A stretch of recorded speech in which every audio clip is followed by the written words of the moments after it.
Russia has questioned the future of the Organization for the Prohibition for Chemical Weapons after it was granted new powers to assign blame for chemical attacks. On Wednesday, the majority of Opcw member countries voted in favour of a UK-led proposal to increase the watchdog's powers. Russia, Iran, Syria and their allies voted against the motion.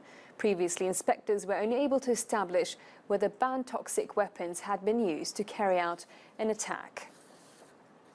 Well, to talk more about this, we're joined now by chemical weapons expert Hamish de Bretton-Gordon in London. Good to speak to you. So how significant is this move for the Opcw to now have the power to pinpoint blame when chemical weapons are used? I think it's hugely significant because in the past, the Opcw has only been tasked to investigate chemical attack and to rule on what chemical was used and to confirm it was an attack.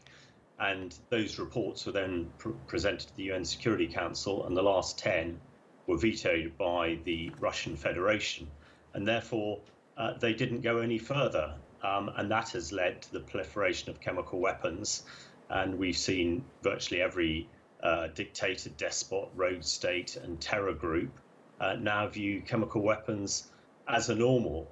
The Opcw also voted yesterday to focus on the terror threat, which I think is hugely significant. So hopefully we can now redraw the red line on the use of chemical weapons and move forward.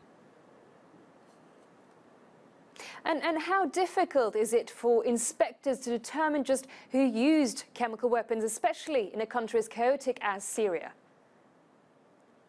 Well, it is a challenge because it is usually the timeliness of inspectors getting on the ground that is important, that they can get all the information available. And there's certainly been strong evidence that the Syrian regime and their allies have prevented a timely investigation. However, the reports that have come out about attacks in Ghouta and Khan Shaykhun in the last 12 months have been very detailed and have led most of those experts, people like myself, to believe that the regime were responsible. And I think we're soon going to see the Duma report from the major attack on April the 7th this year, which killed up to 70 people, which hopefully will provide all the detail we require and the attribution as well. Well, there have been few consequences for chemical weapons used in Syria so far. How might this move change that? Well, hopefully, if the Duma report, which we could see this week or early next week, confirms that it is the Syrian regime using chemical weapons, it might well prevent them using them further.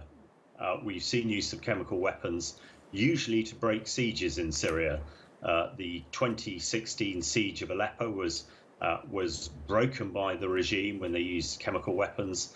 The same happened in Ghouta in 2017, and of course in Duma just a few months ago. We now have 2.7 million civilians trapped in Idlib in northwest Syria, and the potential for the use of chemical weapons there, I think, is very high. So if the UN can take a strong line here, and there is proof that the Syrian regime are using chemical weapons before, hopefully they will be prevented and persuaded not to use them in either Idlib or in Dara, which is also under attack in the south of Syria as we speak. And what about cases like Sergei Skripal? Will we find out more? Well, that is to be decided. I think from what I understand, the resolution that was adopted did allow for other cases, previous cases, to be looked at. And no doubt this is why the Russians are particularly concerned and voicing their disquiet over the vote yesterday, because the British government, the American government, the Turkish government and many other governments firmly believe the Russians were responsible for the nerve agent attack on Skripal, and it looks possible that the Opcw might be able to confirm that as well. So there is still investigations going on in the Skripal position, but one can see quite how disquiet and how uncomfortable the Russians are now that the Opcw can attribute blame for these chemical attacks.